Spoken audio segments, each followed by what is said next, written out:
Break के बाद एक बार फिर आप सभी का बहुत स्वागत है। बुलेटिन की शुरुआत बात करेंगे अमेरिका ईरान के बीच में चल रहे अब एक नई रणनीतिक कदम की।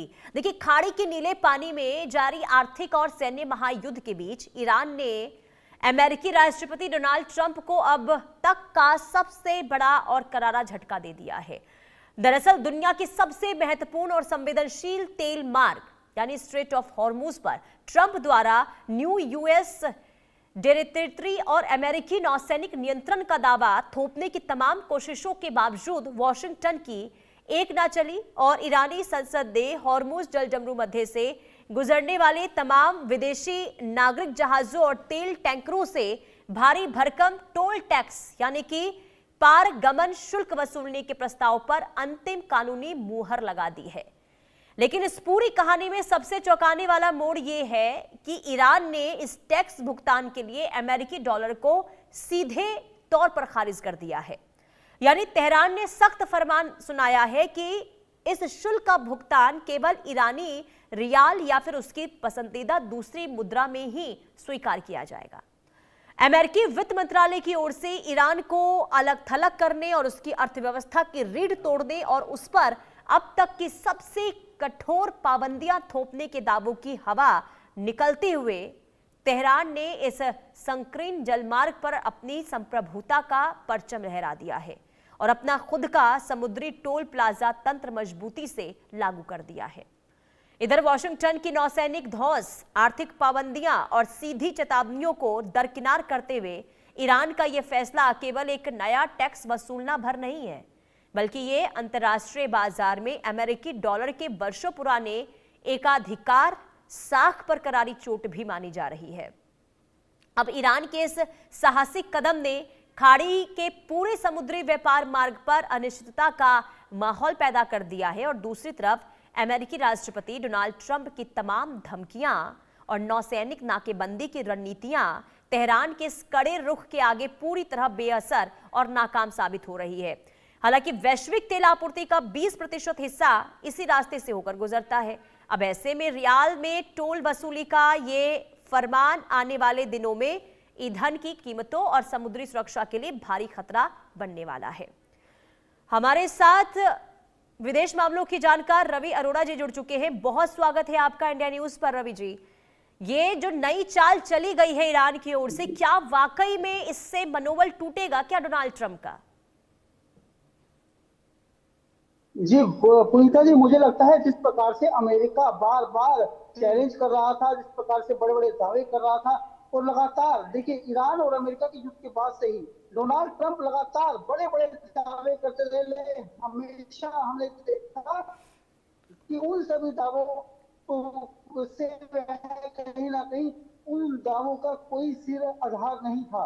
लेकिन आज एक जिस प्रकार से उन्होंने दावा किया था कि उन्होंने पूरे जो है स्ट्रेट ऑफ हॉर्मुज पर पूरी तरह से कंट्रोल कर लिया है, उनके नौसैनिक अड्डे बना दिए गए हैं और वहां पर जो जाने वाले हर जहाज को अब जो है समुद्री पर पूरी तरह से अमेरिका ने कब्जा कर लिया। तो मैं समझता हूँ उसको पूरी तरह से सिरे से खारिज करते हुए जिस प्रकार से वहां ईरान की संसद में यह बिल पास होना, मैं एक बहुत बड़ा ये समझता हूँ कि बहुत ही एक अमेरिका के सामने बड़ा चैलेंज खड़ा करके रख दिया ईरान ने। जिस प्रकार से आपको याद होगा ईरान ने किस प्रकार से अर्थव्यवस्था को पूरी तरह से खत्म करने का काम अमेरिका ने किया, वहां पे पूरी तरह से हालात बदतर कर चुका है। लेकिन अगर ऐसा होता है तो ईरान ने यह बहुत ही सचमुच में एक मैसेज देने वाला काम किया है कि अमेरिका का डर अब उसके मन से खत्म हो चुका है और वो जंग में चाहे कितनी भी लंबी जंग चले पर वो लड़ने को तैयार है। मतलब साफ है, इस बिल को पारित करके उसने दिखा दिया दुनिया के सामने कि वो अभी भी हारा नहीं है, उसके हौसले पस्त नहीं हुए हैं, वो लगातार जंग उसकी जारी है और स्टेट ऑफ हॉर्मुज पर कब्जा करके, स्टेट ऑफ हॉर्मुज पर टोल टैक्स नाकाबंदी करके कहीं ना कहीं ईरान अपनी अर्थव्यवस्था को दुरुस्त करने का काम शुरू कर चुका है। लेकिन सच्चाई यह भी है कि ये दुनिया का तीसरा ऐसा बड़ा रास्ता है जिससे दुनिया की 20% आवाजाही होती है और खासकर व्यापारिक दृष्टि से देखें, अकेले चीन ने पिछले 2025 में करीब 80% ईरानी तेल खरीदा था और इससे इन महाशक्तियों को भी भारी नुकसान होने वाला है।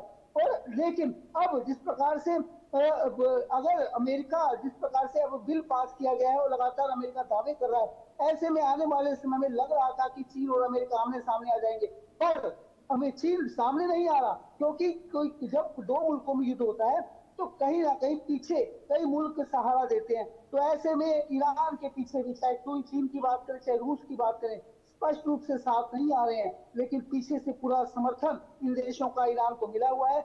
शायद यही कारण है कि ईरान इतने बड़े बड़े फैसले ले रहा है और पूरी तरह से अमेरिका को चैलेंज कर रहा है। मैं समझता हूँ यह बहुत चौंकाने वाली बात है और डोनाल्ड ट्रंप की किरकिरी पहले से ज्यादा हो चुकी है।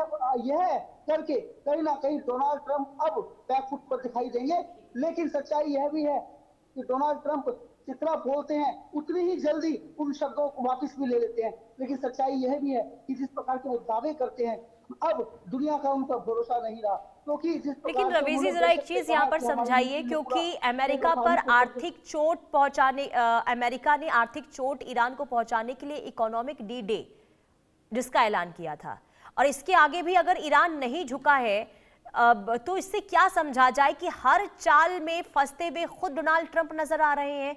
और दूसरा ये भी समझाइएगा कि अगर स्ट्रेट ऑफ हॉर्मुज से गुजरने वाले सभी जहाजों पर ईरान टैक्स वसूली करेगा तो अंतरराष्ट्रीय बाजारों पर इसका किस हद तक असर पड़ता हुआ दिखाई दे रहा है? जी पुनीता जी, मुझे लगता है कि अगर ईरान इस प्रकार से वसूली करता है तो इसका असर पूरी दुनिया पर पड़ने वाला है, सिर्फ कुछ देशों पर नहीं। मैं समझता हूँ इसका मैसेज पूरी दुनिया में पड़ेगा और यह सही मायने में। सर लौट रही आपके पास, ऐसा होता लौट रही हूँ सर। हमारे साथ लेफ्टिनेंट कर्नल हिमांशु सिंह जी भी जुड़ चुकी हैं डिफेंस एक्सपर्ट के तौर पर। मैं आपसे प्रतिक्रिया चाहूंगी मैम, बहुत स्वागत है आपका इंडिया न्यूज पर। ये ईरान की ओर से, क्योंकि देखिए इकोनॉमिक डी डे जिसका ऐलान किया गया था, आर्थिक चोट पहुंचाने की एक रणनीति तैयार हुई थी डोनाल्ड ट्रंप की ओर से, लेकिन इसका असर तो हुआ नहीं। अब इसके उलट ईरान की ओर से ये कह दिया गया है कि स्ट्रेट ऑफ हॉर्मुज से जितने भी जहाज गुजरेंगे उस पर हम टैक्स वसूली करेंगे। तो ये जो एक दबाव बनाने की कोशिश थी डोनाल्ड ट्रंप की, ये उल्टा ही उन पर पड़ता हुआ नजर आया है। आप किस तरीके से देख रहे हैं ईरान के इस चाल की? क्या वाकई में इसका असर ईरान की ओर से डाला गया है डोनाल्ड ट्रंप पर? क्या इससे अब स्थिति क्या बनती हुई देख पा रहे हैं आप? नमस्कार पुनीता, जय Hind and thank you for this wonderful question, क्योंकि शायद पूरी दुनिया इसका जवाब जानना चाहती है। देखिए एक्चुअल जो प्रॉब्लम है वो टोल की नहीं है, वो इकोनॉमिक डी डे की नहीं है। एक्चुअली जो वास्तविक लड़ाई है वो स्ट्रेटेजिक लेवरेज की है, क्योंकि हॉर्मुज दुनिया का एक ऐसा चोक पॉइंट है जो ज्योग्राफिकली ईरान के फेवर में है और वो आप किसी मिसाइल से या किसी और पावर से जनरेट नहीं कर सकते हैं। अमेरिका के पास मिलिट्री पावर है, वो आर्थिक प्रतिबंध लगा सकता है, नोबल जो उसके पास ग्लोबल नेवल प्रेजेंस है, वो सब कुछ है। लेकिन देखिए geography itself is a weapon. अब अमेरिका जब इस तरह के प्रतिबंध लगाने की बात कर रहा है तो ईरान जो है उसको खड़े होकर साइड में नहीं देख रहा है। उसने क्लियरली बता दिया है कि हम हॉर्मुज को चोक करेंगे, लेकिन हॉर्मुज को वो हमेशा के लिए चोक नहीं कर सकते, इसीलिए उन्होंने उसका ऑल्टरनेटिव निकाला है कि हम टोल लगाएंगे। क्योंकि अगर वो इसको चोक करते हैं तो उनका पूरा ऑयल यहीं से जाता है, बाकी जो गल्फ कंट्रीज हैं उसका ऑयल भी यहीं से जाता है, तो चोक करना बेवकूफी वाली हरकत है। तो इसीलिए उन्होंने एक बहुत स्मार्टली रखा है और उसमें भी उन्होंने सबसे जो इसमें एक क्लॉज लगाया है कि अमेरिका और इजराइल के जो जहाज हैं वो नहीं जाएंगे, लेकिन बाकी जो कंट्रीज हैं उनको कुछ टोल टैक्स देके वहां पर निकलने का सुविधा दी जाएगी। ये यूएन क्लॉज के खिलाफ है। 1982 में ईरान ने यूएन क्लॉज के जो मैरीटाइम जो नेविगेशन का ये मसौदा था उस पर हस्ताक्षर किए थे, लेकिन इसका अनुमोदन नहीं किया था और इसी का फायदा उठाकर ईरान अपने आप को इससे बचा रहा है कि we don't abide by the UN clause, जबकि उसने साइन किए हुए हैं। अब इससे ईरान को क्या फायदा होगा? देखिए जब मार्च में इसने ये प्रस्ताव लाया था कि हम टोल वसूलेंगे, तब से लगभग 20 लाख डॉलर प्रति माह का ये ले रहा है टोल, लेकिन अब इसने इसको रेगुलराइज कर दिया है ये विधेयक पास करके, और अब यथास्थिति वापस नहीं जा सकती है वर्ल्ड में। देखिए अमेरिका के पास एसपीआर है, उसके पास स्ट्रैटेजिक रिजर्व है पेट्रोलियम के, लेकिन पूरी विश्व की जो अर्थव्यवस्था है वो अमेरिका के ग्लोबल रिजर्व से नहीं चल सकती है। विश्व को हॉर्मुज से आने वाला जो 20% ऑयल है उसकी आवश्यकता है। क्योंकि जो रिफाइनरीज हैं एशिया में वो उससे चलती हैं, और जितने भी LNG, LPG, everything is interconnected. यानी अमेरिका अगर कोशिश भी करे अपने यहाँ से या वेनेजुएला से तेल देने की, तो उससे विश्व की समस्या का हल नहीं होगा। इसीलिए अब देखने वाली बात यह है कि क्या मिलिट्री पावर जीतती है या पॉलिटिकल विल जीतता है, या ये नेगोशिएट करते हैं, क्योंकि अमेरिका के लिए इस समय नेगोशिएटिंग टेबल तैयार कर दी गई है ईरान के द्वारा।